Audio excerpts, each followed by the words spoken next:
Step into a Qatar Airways Q-Suite or take a shower at 40,000 feet on an Emirates A380, and it feels like you're flying with gods of the skies. These two airlines have become the ultimate symbols of modern aviation, giants whose gleaming hubs in Doha and Dubai pulse with more traffic than most nations could dream of. For years, they've seemed untouchable, bending Boeing and Airbus to their will and defining what it means to rule the skies. But here's the thing, no empire lasts forever. Pan Am once set the standard for global travel, only to collapse in spectacular fashion. TWA seemed invincible, until it wasn't. History's lesson is clear, even the greatest airlines can fall. And right now, beneath the glamour and luxury, Qatar Airways and Emirates are facing pressures unlike anything they've ever seen before. In this video, we'll uncover how these desert titans rose to dominate the world, why cracks are now spreading through their empires, and whether their golden age is already slipping away. The question is no longer if they'll be challenged. It's whether they can survive the storm that's already begun. And before we dive in, if you love aviation stories, global rivalries, and deep dives into industries that shape our world, make sure to hit that like button and subscribe. It's the best way to keep this channel flying high. The rise of the Gulf giants. The story of Qatar Airways and Emirates is the story of two nations looking beyond oil. In the late 20th century, the leaders of the UAE and Qatar faced the same looming problem. Oil revenues would not last forever. Their economies needed diversification, and aviation offered a way to secure long-term prosperity. Emirates was the first to take flight, launching in 1985 with just 2 aircraft borrowed from Pakistan International Airlines. From those humble beginnings, the airline grew into a behemoth, famous for its fleet of Airbus A380s, each fitted with onboard showers, cocktail bars, and the kind of luxury once reserved for the world's most exclusive hotels. Qatar Airways entered the scene later in 1993, but it grew with astonishing speed. Unlike Emirates, which leaned heavily on sheer scale, Qatar built its reputation on premium service. Its Q-Suite, a business-class product featuring sliding doors and double beds, is often hailed as the best in the industry. Between them, the two carriers transformed the idea of what air travel could be. What truly supercharged their success, though, wasn't just luxury or ambition, it was geography. Doha and Dubai sit in a golden position on the world map, directly between Europe, Asia and Africa. This meant they could act as bridges between continents, capturing traffic from London to Singapore, Frankfurt to Sydney, or New York to Johannesburg. Instead of operating ultra-long non-stop flights that burn vast amounts of fuel, travellers could make one efficient stop in the Gulf. The model worked brilliantly. For passengers, it meant lower fares and often more comfort. For the airlines, it meant huge profits. Neither airline achieved this alone. They were backed by governments willing to spend billions on infrastructure.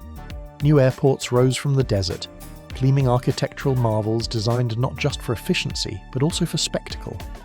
Subsidies and favourable policies ensured that neither airline had to struggle with the kind of financial pressures that Western carriers constantly face.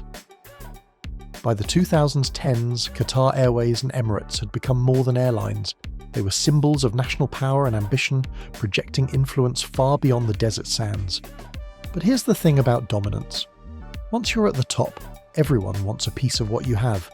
And for Qatar Airways and Emirates, that moment has arrived. The gathering storm. For years, rivals complained about unfair competition. American carriers accused the Gulf airlines of being artificially propped up by subsidies. European carriers lobbied against their expansion into their markets. Even regional neighbours like Etihad tried to replicate their model, though often with less success. None of it seemed to matter. Qatar and Emirates kept growing, kept buying aircraft, and kept drawing passengers through Doha and Dubai. But now the landscape has shifted. The threats they face today are no longer idle complaints or poorly executed rivals. They are real, they are well funded, and they are coming from multiple directions at once.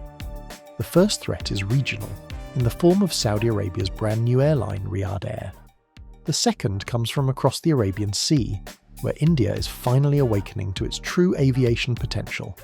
And the third is technological, as new ultra-long-haul aircraft threaten to make the entire Gulf stopover model less relevant. Each one of these challenges would be significant on its own. Taken together, they form a perfect storm. Riyadh Air, the ambitious neighbour. In 2023, Saudi Arabia pulled back the curtain on one of its most ambitious projects yet, Riyadh Air. Backed by the kingdom's powerful sovereign wealth fund, this airline is designed from the ground up to rival and eventually surpass the likes of Qatar Airways and Emirates. Its goal is nothing less than to transform Riyadh into a global hub capable of handling 100 million passengers a year by 2030. Unlike Emirates and Qatar Airways, which had to climb their way up over decades, Riyadh Air is beginning life with massive resources and the benefit of hindsight. It has already placed enormous aircraft orders, including Boeing 787-9 Dreamliners and Airbus A321neos. With more wide-bodies on the way, it has secured thousands of slots at Riyadh's King Khalid International Airport, virtually guaranteeing it space to grow, and it has hired Tony Douglas, the man credited with reshaping Etihad Airways, as its chief executive. What makes Riyadh Air particularly dangerous for Qatar and Emirates is its strategy. While the Gulf carriers built their empires largely on connecting passengers, people flying from Europe to Asia with a stopover in Doha or Dubai, Riyadh Air is aiming for something bigger. It wants to be both a connector and a destination. Saudi Arabia's Vision 2030 plan is pouring billions into tourism, entertainment and infrastructure, with the goal of attracting 100 million visitors annually. If that plan works, Riyadh Air won't just be funneling traffic through Saudi Arabia, it will be delivering tourists to the kingdom itself. This approach directly undermines the traditional Gulf model. If passengers can fly to Riyadh, enjoy a new cultural and entertainment hub, and continue to their final destination, then the days of quick layovers in Dubai or Doha may start to look less appealing. And by the way, if you've made it this far into the video and you're enjoying the story, don't forget to hit the like button. It tells me you want more of these in-depth explorations, and it really helps the channel reach new people. India, the sleeping giant, awakens. If Riyadh Air represents a challenge from the neighbourhood, India represents a threat from across the sea, and it may be the most formidable of them all. For decades, aviation analysts have asked the same question: why isn't India, with its perfect geography between Europe and Asia, a major aviation hub? The answer was always the same: mismanagement. Air India became infamous for inefficiency, corruption and outdated aircraft. Other Indian carriers were fragmented and often financially unstable. This incompetence is what allowed the Gulf carriers to flourish. With India unable to capitalise on its own geography, Doha and Dubai stepped in to become the global crossroads. But that era is changing. In 2022, the Tata Group, one of India's largest and most respected conglomerates, took control of Air India. Within months, the transformation began. Air India merged with Vistara to consolidate its network. It placed one of the largest aircraft orders in history, nearly 500 jets from Boeing and Airbus combined, including state-of-the-art Boeing 777-9 and Airbus A350. The results were immediate. In the span of a single year, international flights increased by more than 60%, on-time performance improved significantly, and revenue nearly doubled. And Air India is not alone. Indigo, already the largest domestic carrier in India, is eyeing expansion into international markets, with whispers of wide-body aircraft orders on the horizon. With a rising middle class, booming demand for international travel, and new investments in airport infrastructure, India suddenly looks like it is finally ready to seize the mantle it has ignored for so long. For Qatar and Emirates, this is potentially devastating. Their entire model depends on being the preferred stopover between Europe and Asia. But if Indian carriers can offer the same connections directly through Delhi, Mumbai or Bangalore, at competitive prices and with brand new fleets, then why would passengers bother flying through Doha or Dubai? This is the nightmare scenario. Geography, the very advantage that built their empires, being turned against them. The ultra-long-haul revolution. As if competition from Riyadh and India weren't enough, a new technological revolution is shaking the very foundation of the Gulf model. For decades, Doha and Dubai thrived because ultra-long-haul aircraft were inefficient. A non-stop flight from London to Sydney or New York to Singapore was either impossible or economically unviable. Passengers had no choice but to stop somewhere, and the Gulf's geography made it the perfect place. But today's aircraft are rewriting that equation. The Airbus A350-900 ULR and Boeing 787-9 Dreamliner are already proving they can fly halfway around the world non-stop. Singapore Airlines operates its marathon Singapore to New York route, clocking in at nearly 19 hours. Qantas is preparing to launch its ambitious Project Sunrise flights, connecting Sydney directly to London and New York with brand new Airbus A350-1000. These are not just proof of concept stunts, they are the future. And here's the uncomfortable truth for the Gulf giants. Every time a non-stop flight becomes viable, their business model erodes just a little bit more. Why would a passenger sit through a layover in Doha or Dubai if they can simply board in Sydney and land in London without leaving their seat? The stopover, once the Gulf's greatest asset, risks becoming a liability. To make matters worse, Western carriers are the ones driving this long-haul revolution. Qantas, British Airways and United are all investing in aircraft designed for these missions. And as passengers grow accustomed to the convenience, pressure will only increase. For Qatar Airways and Emirates, the dream of controlling the skies between Europe and Asia is colliding with a new reality. The skies no longer need them in the same way, cracks in the facade. On the surface, both airlines still look powerful. Emirates still dazzles with its A380s, and Qatar Airways continues to collect world's best airline awards. But beneath the glitter, cracks are appearing. Emirates has struggled with its reliance on the A380, a plane that Airbus has already stopped producing. Maintaining such a massive fleet of a discontinued aircraft poses enormous long-term costs. Qatar Airways, meanwhile, has been entangled in disputes with Airbus, even grounding part of its A350 fleet over paint quality issues, a rare and very public feud between an airline and a manufacturer. Financially, the picture is shifting too. Both carriers have seen profits squeezed post-pandemic, not only because of rising fuel prices, but also because of intense competition. Governments can continue subsidising them, but as global scrutiny of state aid grows, the pressure is mounting. Add to this the political uncertainties of the Gulf region, blockades, rivalries, and shifting alliances, and it's clear that stability is no longer guaranteed. Even branding, once a strength, is facing headwinds.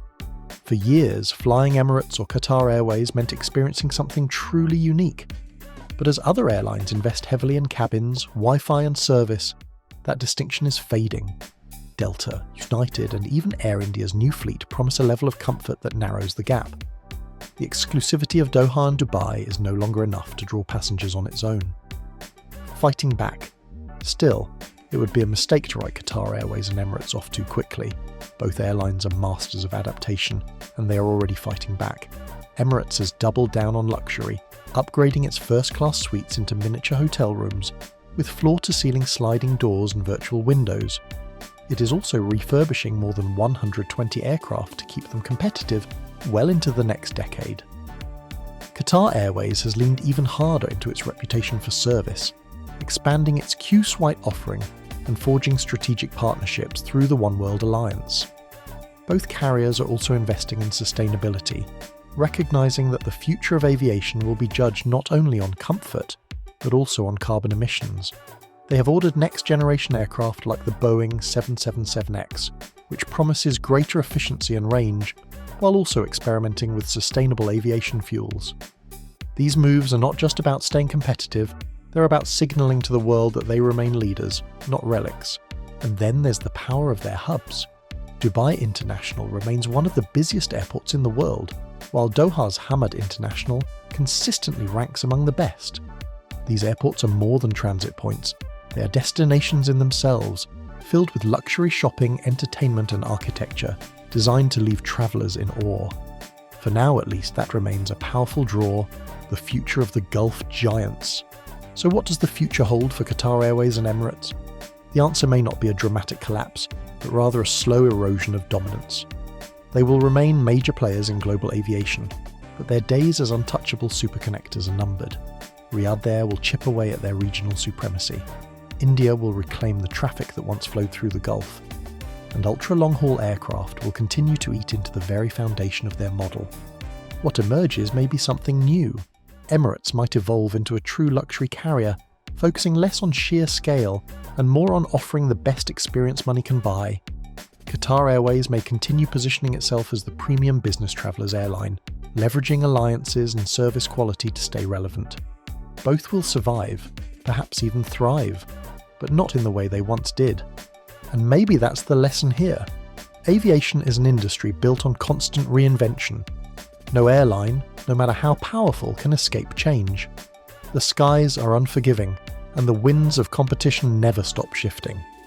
When we look back at the early 2000s and 2010s, we may remember it as the golden age of Qatar Airways and Emirates, when the desert became the centre of the world.